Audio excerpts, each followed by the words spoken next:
Hi, and welcome to Bloody Good Reads. I'm your host, Mark Goddard, and we are back on the crime train yet again. I'm throwing you into the crime genre. I'm gonna introduce you all to this, you horror fans. But for the crime fans out there, welcome back to my crime run. And this week's guest is an award-winning writer whose books The Collector, The Neighbour, and When I Was 10 have shocked audiences around the world, massive bestsellers, and her brand new book, All of Us Are Broken, which I love the name of that one, is coming out in July of this year. So, welcome to the podcast this week, Fiona Cummins. Thank you very much for having me. No worries. What we like to do here on Blood Good Reads is force authors to pick 3 books that they love, because I am a bastard. But before we get up to that point, before we get into kind of how you got into your books and how you got into writing in the first place, what I'd like to ask all my guests is, how did you get into the crime genre?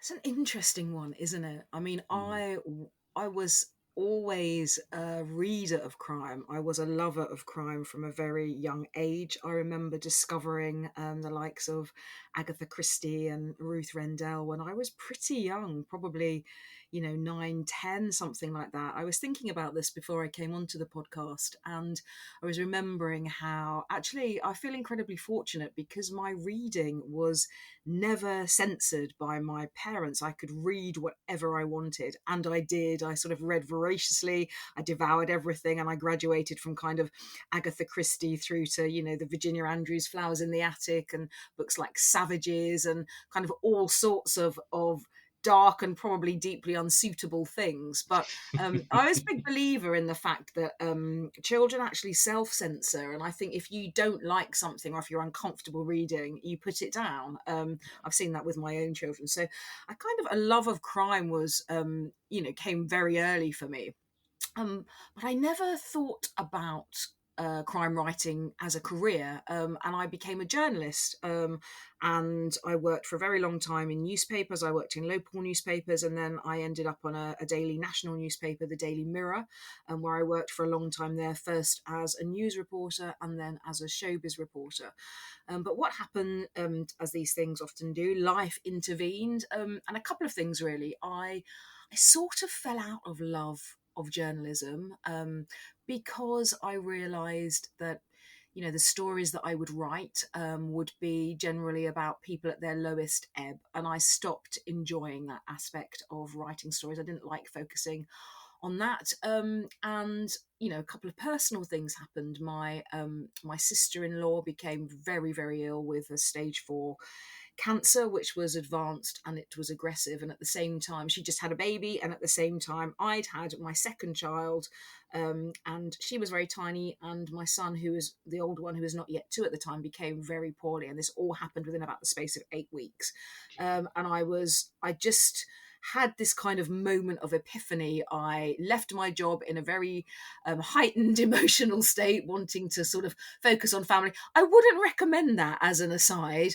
And I thought, what do I actually want to do with my life? And I'd always loved writing for myself, for pleasure. I'd never really actually attempted a book, but I used to kind of write poems and sort of other short stories and things. And I heard an author called S.J. Watson talking on the radio. He was talking about his book Before I Go to Sleep, which went on to become a massive bestseller and was a film starring Nicole Kidman. And he was talking about a place called the Faber Academy, where you can spend 6 months writing a novel. So that's what I did. And I had no idea if I could write, and I had no idea what I was writing. And but during the course of that sort of 6 month novel writing course, I came up with my debut, which became Rattle. And it's really interesting that you say about how can you choose, how did you get into the crime genre? Because Mhm. I know this is particularly relevant to your podcast. Rattle, in its first incarnation, was lots of people wanted to read it, lots of editors, and there was a bit of a buzz about it. But when it went out to publishers, it was turned down by all of them because they said it was half crime, half horror, and I had to decide which genre I was going to write in, and it couldn't be both.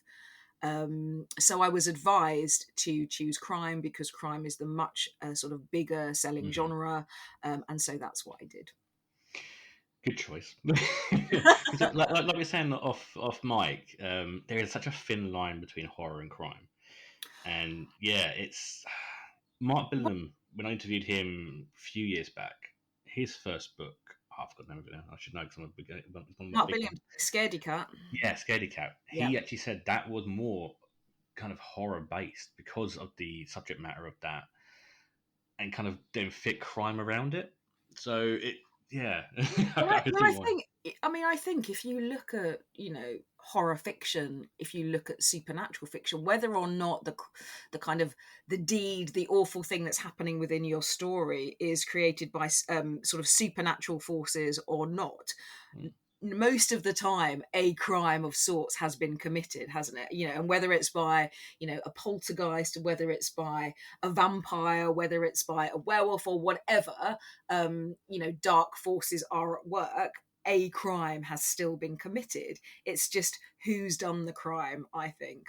mm, I think there's a really kind of close, there's a very sort of fine line between the two. And, I think the reason that readers love crime and the reason that readers love horror is the same thing. You're exploring very dark deeds in mm. a safe environment. I think a lot with the crime as well. It's a this could happen, and kind of it's kind of that sensationalism kind of thing. It's like, well, this could happen, and oh, this is like in my home where horror is a bit more kind of, oh, that would never happen. And then we get a vampire walking into my house. Well, I don't know because I don't. Did you ever listen to the Uncanny podcast, which I has do. turned out to be hugely popular? And Amazingly I good. was listening to the latest episode today, and I was like, that is really creepy. I Mm, suppose it depends really fundamentally on whether you believe in, supernatural forces or not. I suppose. mm. We did the Battersea Poltergeist as well, which, Yep. yeah, again, that one and the Witch House, both of Yep. those stories, you can kind of take both ways as well, which is, Well, I think that's one of the things that I love because when in Rattle, when I was kind of rewriting it, because what happened to me was that I was invited, very fortunately for me, to do something called a revise and resubmit. When it was turned down, I was absolutely devastated. But there was this kind of glimmer of light, which is they loved the writing, but they wanted me to make some changes. And so I spent some time doing that. And when I was talking to my literary agent about it, it was this kind of idea that something could potentially be supernatural, but that there would also be a plausible, rational explanation for it. And depending on which way your reader was inclined would be the way that they would interpret it. So I think that can work quite well in crime fiction too. mm. Matt Wesolowski does that Yes. very well with Yeah, he's Deity. brilliant, isn't he? Yeah. An author who, see, Deity completely changed my my love of crime again. So it's very supernatural, but then it is crime, and the way it ends is very dark, Yeah, not he's in a real brilliant. way. But awesome. So before we get into your career as a writer, what we like to do here again is force authors to pick three books they love. So, what is your first very good read? Well, I thought this was really mean of you, Mark, because I walked around my study at home, which has got a whole load of books in it. And I was like, how can you choose this, right? How can you choose between sort of, classics or, modern classics, the things like, I don't know, I was a lover of John Wyndham and Angela Carter and John Fowles and all of this kind of stuff. Or, the horror books that I love, Stephen King or James Herbert, or I don't know, more modern day kind of writers like Paul Tremblay or CJ Tudor and people like that. And I'm part of this kind of amazing collective of crime writers and sort of, we cover kind of horror or literary crime Mm, and how can I not choose them? But in the end, what I decided to do was choose the books that had a profound impact on me when I read them, and kind of quite okay. modern books as well. I thought more sort of contemporary books. So the first one that I've chosen is a book called Hex by Thomas Oldie Højvelt. He's a Danish writer. I don't know if you're familiar with this book or No, not. not this No, one. and so it's really interesting. It was his kind of it was a bestseller for him, and his original version was set in Denmark, but for a wider audience, they changed their location to America. And so that's the version I read, and the ending was different as well. And basically, it's this story that the residents of a place called Black Rock are haunted essentially by the ghost of the Black Rock witch, whose eyes and mouth are sewn shut. And all residents are encouraged not to leave the place because they start to feel unwell and have very dark thoughts. And visitors are not encouraged either. And they're kind of, there's this sort of huge conspiracy to keep this witch a secret, and they can track her location by an app, basically the Hex app. And this is how they exist until a group of teenagers, thinking they know best, decide to expose this secret to the world, with disastrous consequences. And I loved it. It was just so different from something I'd ever read before. It just felt so fresh.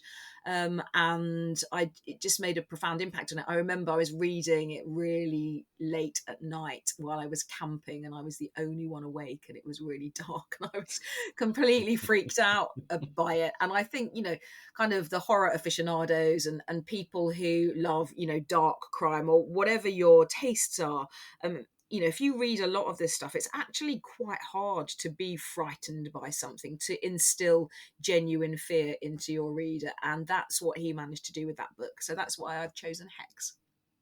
I do know this book. Just look at the cover on Amazon. I know the cover, so I do know the book. I've seen it around. So yeah, I love the story behind that as well. Yeah, it's a great I love the kind of the setup, as it were. It's just something sort of interesting, and the combination of this kind of, this old this figure who's kind of haunted them for so long, sort of juxtaposed to the modern day technology of having this app where so you can track her whereabouts. It was quite cool, I thought. Brilliant choice. Not one we've had before. All right. Oh, good. Awesome. So your right career again started with Rattle. Where did you go next from Rattle? So Rattle is about a serial killer who collects or chooses his victims because they have kind of medical oddities, I suppose, and he collects them for his family museum. And when I wrote that book, the ending was very open, and that was kind of for two reasons. One, I quite like books that don't have neat and tidy endings, and the second was because I wasn't exactly sure where I was going to go with it. And when my publisher made an offer, and my editor, the editor that I ended up going with, I was lucky enough to have a choice. She said to me, "You have to write a second book. You have to write a second book and answer some of the questions."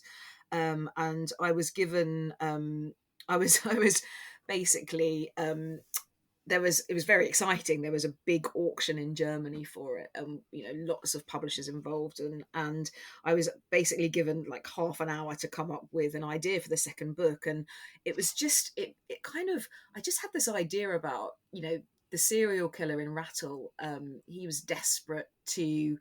He never had any children, and it was kind of a family business, also, or sort of almost this kind of serial killing business. And I had this idea about him wanting to find an heir to his serial killing, I guess. And so I kind of sent this off to my agent, and she was just like, "I love it." And so that became The Collector. And so those two books operate as a duology, I suppose. It has the same detective in it, and it has kind of some of the same characters in the second book. But I loved it. I moved the location. So Rattle is set in London. And then kind of I moved from London to the Essex coast near to Leigh-on-Sea, and sort of The Collector was kind of set around there as well. So much more kind of coastal. And you'll see this in all of my books, really. I am really captivated by the natural world. I love the seascape. I love a big sky. I love nature, the birds and insects and all sorts of things. And so, readers of all of my books will see these kind of motifs kind of occurring and reoccurring, I suppose. No. And then was it The Neighbour you released next? Yep. So The Neighbour was my third book, and it's a standalone. And I kind of wanted to. I mean, it was interesting because at the end of, I mean, I know readers are not a big fan of spoilers, but at the end of The Collector, my detective kind of moves away, I suppose. And I remember the crime writer Val McDermid, when she read it, said to me, "That was a bold move," because I think I was essentially ending my own series, I guess. But and so the neighbor had a new detective in it, and as a different story. It was set in a kind of a place called the Avenue, where bodies keep turning back. This family move there, they buy this house for a steal, and they soon realize it's because these kind of dead bodies keep turning up, and everyone's a suspect. And that was quite fun. Kind of, you didn't know who was committing these sort of dreadful deeds, and the clues are all in the book and you have to try and puzzle them out. So that was great fun. Hmm. You have a very dark kind of undertone to it as well, because even, I mean, you got When I Was 10 as well. It seems quite a dark tale as well. So it's I very think, I mean, nice yeah, well, I in a think way. the thing is that when people meet me, they always say, "But you're so smiley and friendly. How do you write this really dark stuff?" And I think it's interesting, isn't it? That's often said about crime writers, that they're generally a pretty friendly bunch, and Mm. they'll be the first one to buy you a beer down the pub because it's you get your darkness out on the page. And I think I often think about this. I've always been fascinated by the dark heart of things, I guess. Worry about worst case scenarios. I think I have kind of a natural tendency to catastrophize, or if not to catastrophize, I think I take after my dad in that, my kind of our life mantra has always been to kind of prepare for the worst but hope for the best. And so I always take things to their kind of logical conclusion. What is the worst thing that can happen? And I think because when I started writing, my son was really poorly, and my sister-in-law, they're both absolutely fine, by the way, now, which is fantastic. But so writing about terrible things that happen to people, about dark deeds, when you write about them, you may not be able to control what's going on in your life, but when you're in charge, you can control the fate of your characters on the page. And so I think it becomes a cathartic thing almost. It's a way of processing things that happen. It's a way of stretching and exploring my own dark imagination in a space where I can make the decisions about what happened to people. And sometimes like in the real world, there isn't always a happy ending. And sometimes people make mistakes, and I think I'm endlessly fascinated by this idea that life is not, people are not sort of black and white. There are always these kind of shades of gray, this vast palette in between. And I always think back to when I first started writing, and I would send my early drafts to my agent, and she would read about, I don't know, these serial killers, or these people, kind of children who kill, or doing these terrible things, but she would always say, "But why?"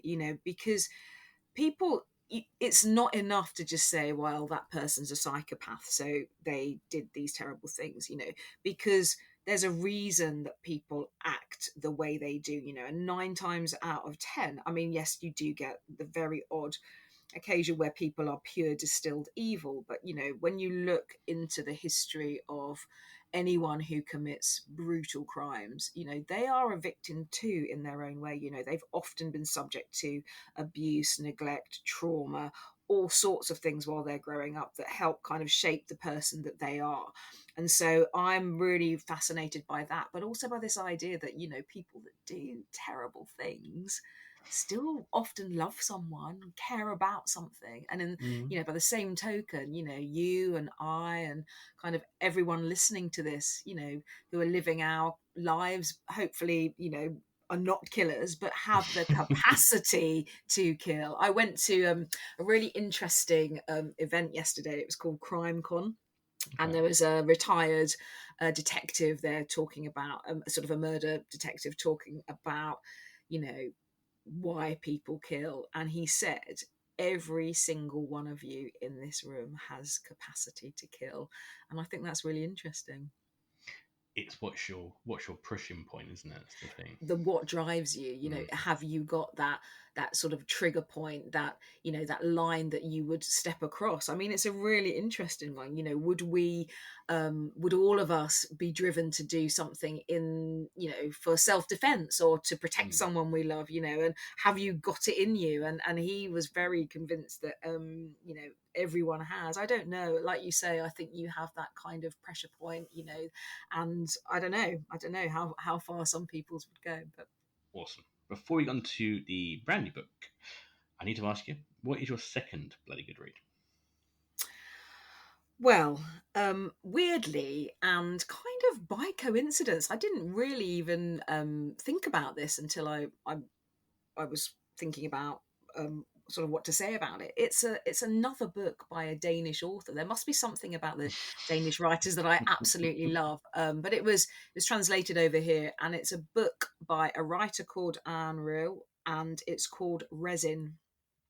Okay. And it's absolutely kind of fascinating study of character, and it basically tells the story of a girl called Liv, who's when she's 6 years old, her father essentially makes it look as if she's died, and he reports her missing, and he says he's doing it to protect her. He's the only person in the world who can keep her safe, and she lives this kind of half life amongst the detritus and the sort of debris in his workshop. Their house is kind of very rural and isolated, and she lives and she sort of hides, and people sometimes come to the house to visit, and there's a sort of dark secret, and it's just this most kind of fascinating sort of study into what we do for love, and you know how parental love can become,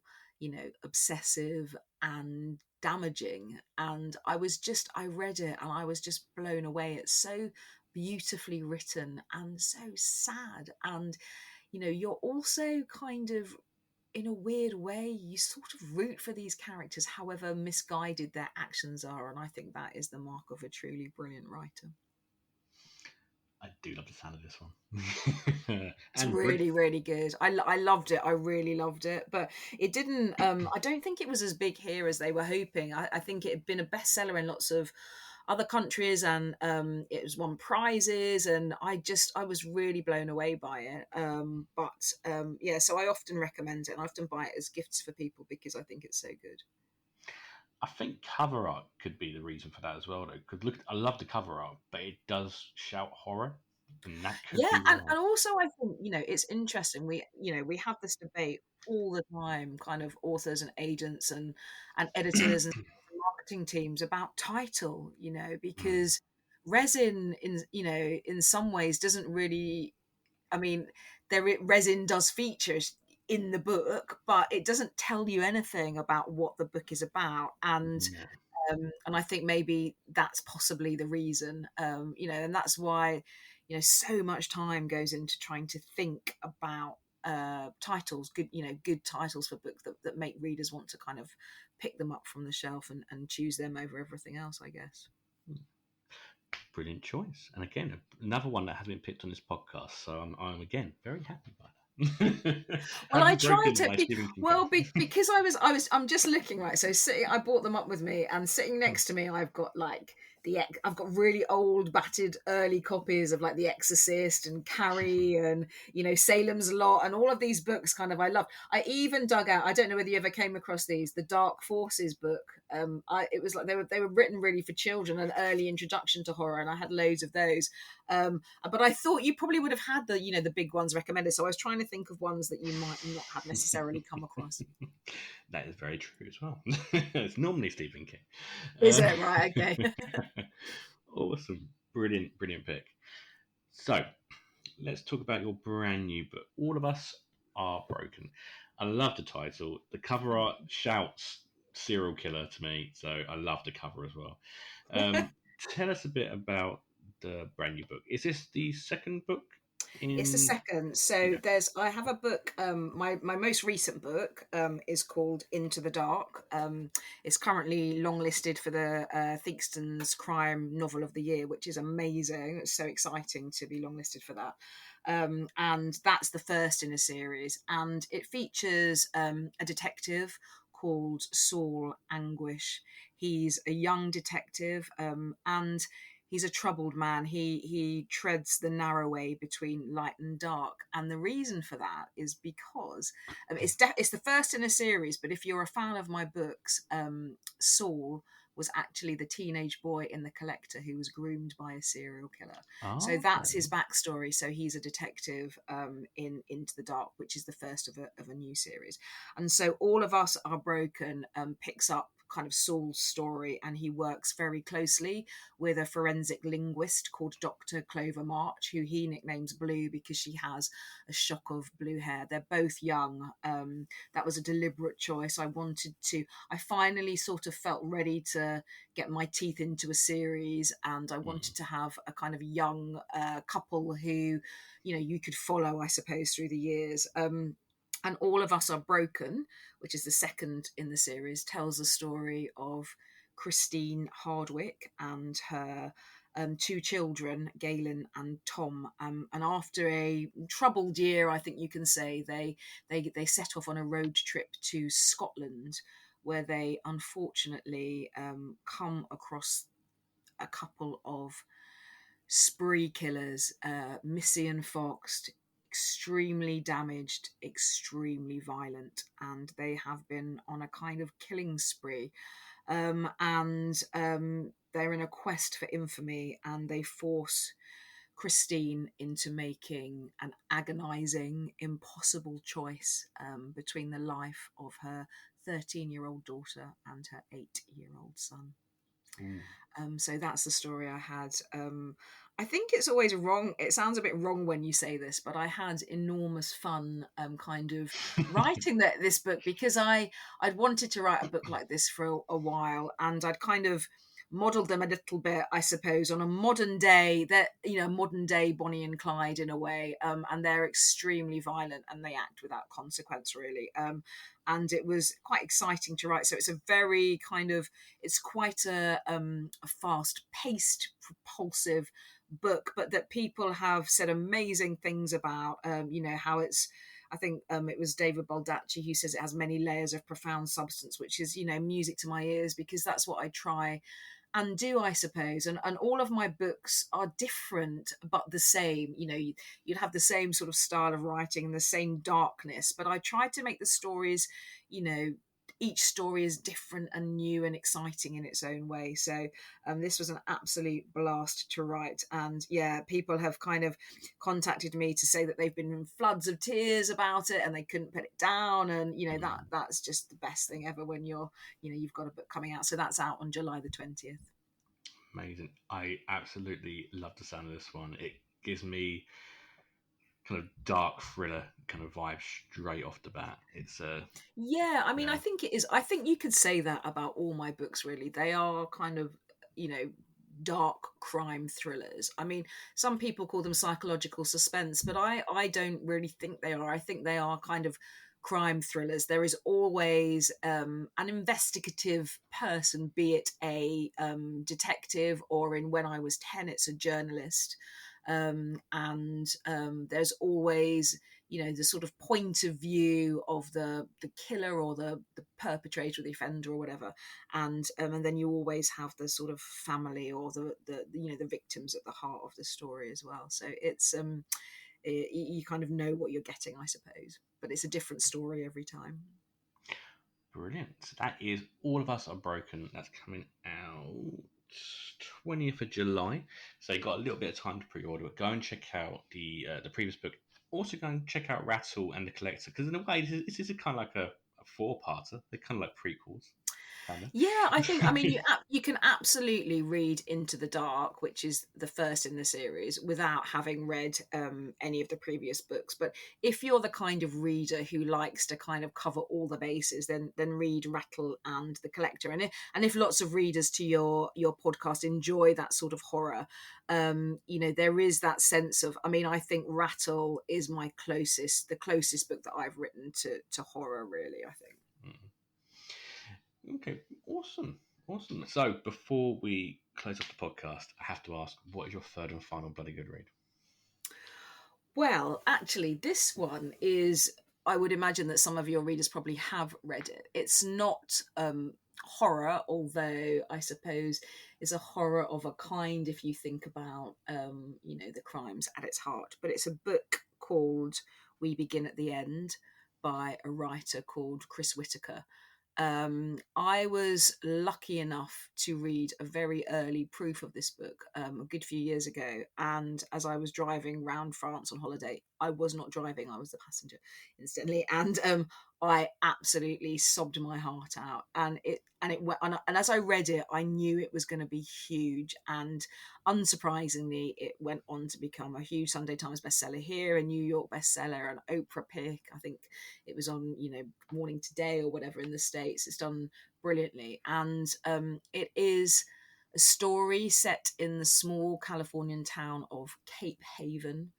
And it essentially features a 13-year-old girl called Duchess de Radley, a self-styled outlaw, I suppose, who sees herself as a protector of her alcoholic mother, Star, and her younger brother, Robin.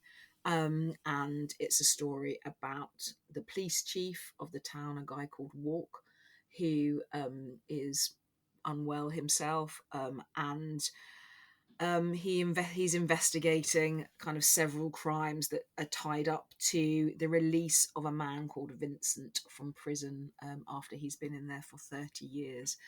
It's a sprawling story about grief, about loss, about love, and the lengths we go to for love. And it will break your heart, and it will hopefully maybe put it back together again. I absolutely loved it. Really, really highly recommend it. I believe Chris has got a new book coming out next year, so I'm very much looking forward to that. Amazing. And it's only 99p on Kindle, so I Oh, highly well, recommend it. I highly recommend it. Yeah, I loved it so much. I have just hit buy now just now. Oh. Well, I hope you like it now. See, there's a responsibility. I think there's a pressure, isn't there, in recommending books, and I have quite a big following on Twitter. And I am actually very careful now about the books that I recommend because people say to me, "Oh, I buy books on your recommendation," and so I really only ever want to recommend books that I've absolutely fallen in love with. Mm-hmm. And this is why we do the podcast. Oh, brilliant. Well, thank you for having me on it. It's brilliant. It feels such an indulgence to be able to sort of talk about myself and all the books that I love. So thank you. No worries. Again, thank you for coming on the podcast this week. What are you working on coming up? I am working on the third book in the DC Saul Anguish series. So it will be the one that's after All of Us Are Broken, and that will be out next year. So I am midway through writing that now. But I'm not going to tell you anything about it because I find if I talk about what I'm working on, I talk it out of my head. And it's such a kind of nebulous kind of tenuous thing, and it's all up in my brain. I never write anything down, and like I say, if I talk about it too much, it just seems to vanish in a puff of smoke. So I'm a bit superstitious like that. That's right. Keep it in there. Keep it in there. Yeah. Awesome. And where can people find you if you'd like to be found? Well, I am on Twitter as Fiona Cummins. And I'm on Instagram as Fiona Cummins Author. My publicist would very much like me to be on Facebook. I have got a Facebook page, but I never go on it. So there's no point really looking for me there. If you want to find me and get any interaction from me, come find me on Twitter because I'm always happy to chat there. That's okay. A lot of people don't even go on Facebook anymore. So there you go. Brilliant. And that is Well, my children say it's for old people, so I don't know if that's true or not. I'm definitely not down with the kids, but it was for us young people once before. well, yeah, and I'm nowhere near TikTok. I occasionally think maybe I should Oh, I won't touch have that. a TikTok account, and then I was like, no, nobody needs to see that. I'm way past that point. Brilliant. A huge thank you to Fiona for coming on the podcast this week. Go and check out All of Us Are Broken and the previous books as well in the series. As always, a huge shout out to our sponsor, Abominable Book Club. They're the UK's best and biggest UK horror and thriller book box service. Hard to say in this heat. That brings the wonders of a haunted bookshop straight to your door each month. You have a choice of the bare bones box, which is just 2 books, which is grand, but you also have the option for the full guts box as well, which is a brand new book, a possibly haunted second-hand book, and another indie title in there as well. You also get amazing badges, bookmarks, a canvas bag, which I keep banging on about every podcast, but I love it. It's what I take to the shops with me every day. And also UK snacks, some drinks, and everything there to keep you going for the month. You can also get 10% off your box using the code Bloody Good Reads at checkout. Do go and check it out because it's my favourite thing each month. I know I keep saying that, bang on about it for the last 3 years, but go and check them out. They are amazing. In the description below. You can also catch me over on Twitter at BloodyGoodReads, on Instagram at BloodyGoodReads, and over on bloodygoodreads.co.uk, where we review movies and books. Some amazing book reviews have been coming up recently, and some amazing films are coming up soon. So go check that out as well. And also catch our monthly film podcast, which is myself, Niall, Chloe, and Marcus. At the moment, it's got Hunter Shea on there as well. It's a great addition to the team. But we are doing movies and trying to find out what is our bloody good screams. By the time this podcast comes out, it should be our Evil Dead 2013, Cocaine Shark, and Grand Budapest Hotel episode. And then after that, we'll be doing Alien and Predator as well. So go and check out that, and also go and check out our interview with Bomani Story as well, the director of Angry Black Man and His Monster, which is an amazing movie, and he is such a lovely guy. It's a shame we only got like 20 minutes of him, but yeah, go check that out as well. As always, I've been your host, Mark Goddard, and I'll see you next time.